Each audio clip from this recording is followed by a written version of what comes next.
Nagrebelde si Kora at ang kaniyang mga kasama. 16 na kabanata. Ngayon, nagrebelde kay Moises si Kora na anak ni Izar, na angkan ni Kohat na anak ni Levi. Kasama niya sa pagre-rebelde si Datan at Abiram, na mga anak ni Eliab, at si On, na anak ni Pelet na mula sa lahi ni Reuben. May kasama pa silang 250 lalaking Israelita na kilala, at pinili ng mga pinuno mula sa kapulungan ng Israel. Pumunta silang lahat kina Moises at Aaron at sinabi, "Sobra na ang ginagawa niyo sa amin. Ang buong sambayanan ay banal, at nasa gitna nila ang presensya ng Panginoon. Kaya bakit ninyo ginagawang mas mataas ang inyong sarili nang higit sa aming lahat?"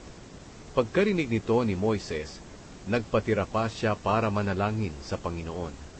Pagkatapos, sinabi niya kay Kora at sa lahat ng kanyang tagasunod, "Bukas ng umaga, ipapahayag ng Panginoon kung sino ang totoong pinili na maglingkod sa kanya bilang mga pari, dahil palalapitin niya sa kanyang presensya ang kanyang pinili. Kaya ganito ang inyong gagawin bukas.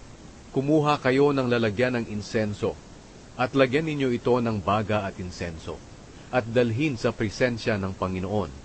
Pagkatapos makikita natin kung sino ang pinili ng Panginoon na maglingkod sa Kanya. Kayong mga Levita ang sumosobra na ang mga ginagawa." Sinabi pa ni Moises kay Kora, "Pakinggan ninyo ito, kayong mga Levita. Hindi pa ba sapat sa inyo na sa buong mamamayan ng Israel, kayo ang pinili ng Diyos ng Israel na makalapit sa Kanyang presensya para maglingkod sa Kanyang tolda, at para maglingkod para sa sambayanan?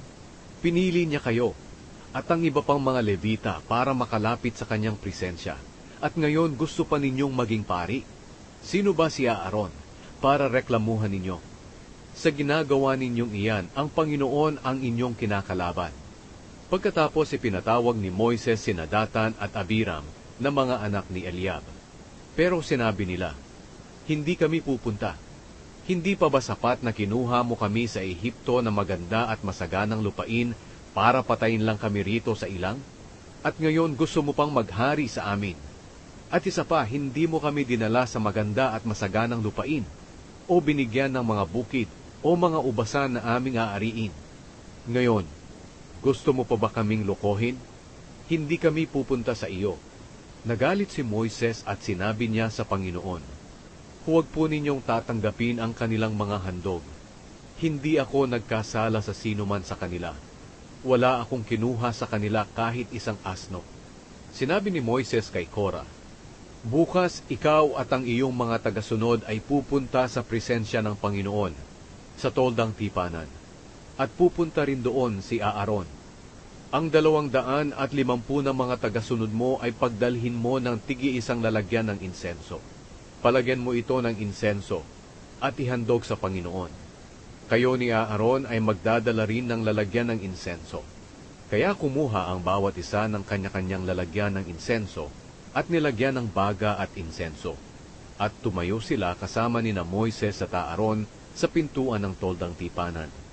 Nang magtipon na si Kora at ang mga tagasunod niya sa harapan ni Moises at ni Aaron, doon sa pintuan ng toldang tipanan, nagpakita ang makapangyarihang presensya ng Panginoon sa buong kapulungan. Sinabi ng Panginoon kina Moises at Aaron, "Lumayo kayo sa mga taong ito para mapatay ko sila agad." Pero nagpatira pa sina Moises at Aaron at sinabi, "O Diyos na pinanggagalingan ng buhay ng lahat ng tao, magagalit po ba kayo sa buong kapulungan kahit isang tao lang ang nagkasala?" Sinabi ng Panginoon kay Moises, "Sabihin mo sa mga mamamayan na lumayo sila sa tolda ni Kora, Datan at ni Abiram." Pinuntahan ni Moises si Datan at si Abiram, at sumunod sa kanya ang mga tagapamahala ng Israel. Pagkatapos sinabi niya sa mga mamamayan, "Lumayo kayo sa mga tolda ng masasamang taong ito. Huwag kayong hahawak ng kahit anong pag-aari nila. Dahil kapag ginawa ninyo ito, parurusahan kayong kasama nila dahil sa lahat ng kasalanan nila." Kaya lumayo ang mga tao sa mga tolda ni Kora, Datan at Abiram. Lumabas sina Datan at Abiram at tumayo sa pintuan ng kanilang mga tolda kasama ng kanilang mga asawa at anak.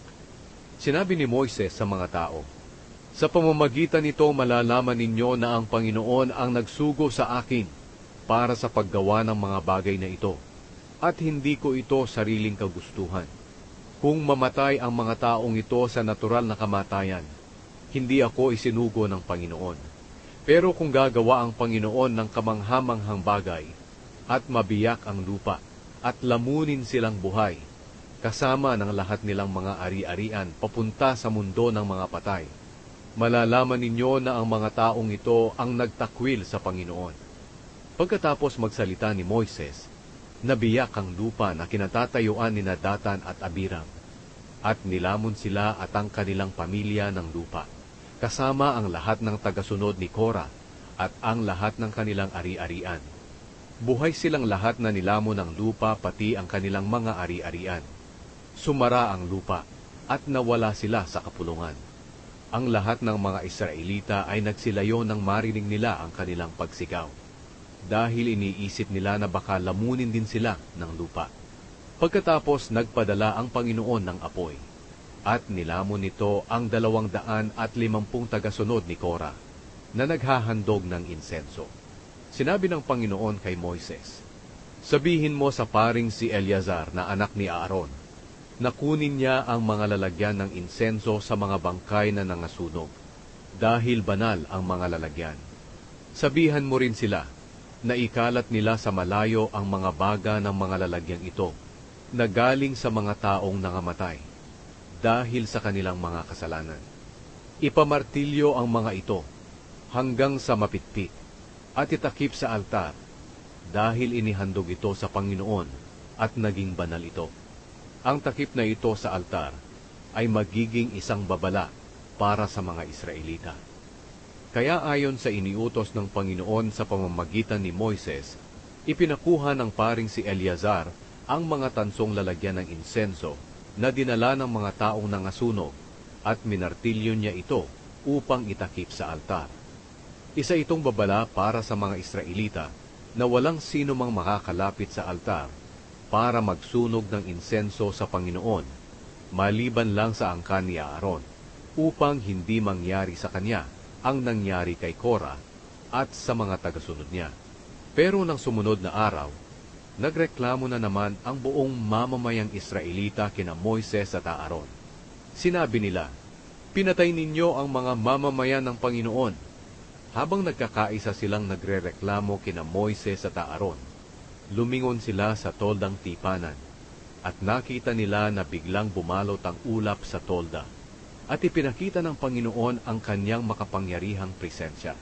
Pumunta sina Moises at Aaron sa harapan ng tolda, at sinabi ng Panginoon kay Moises, "Lumayo kayo sa mga taong iyan, dahil ibabagsak ko sila ngayon din." Nagpatira pa ang dalawa.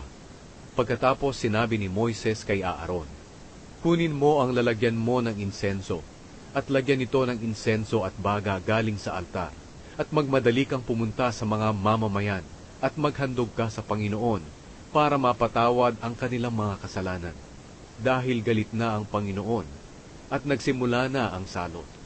Kaya sinunod ni Aaron ang iniutos ni Moises, at tumakbo siya sa gitna ng mga mamamayan.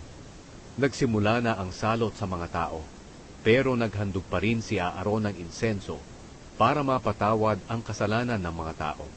Tumayo siya sa gitna ng mga taong patay na at ng mga buhay pa, at tumigil ang salot.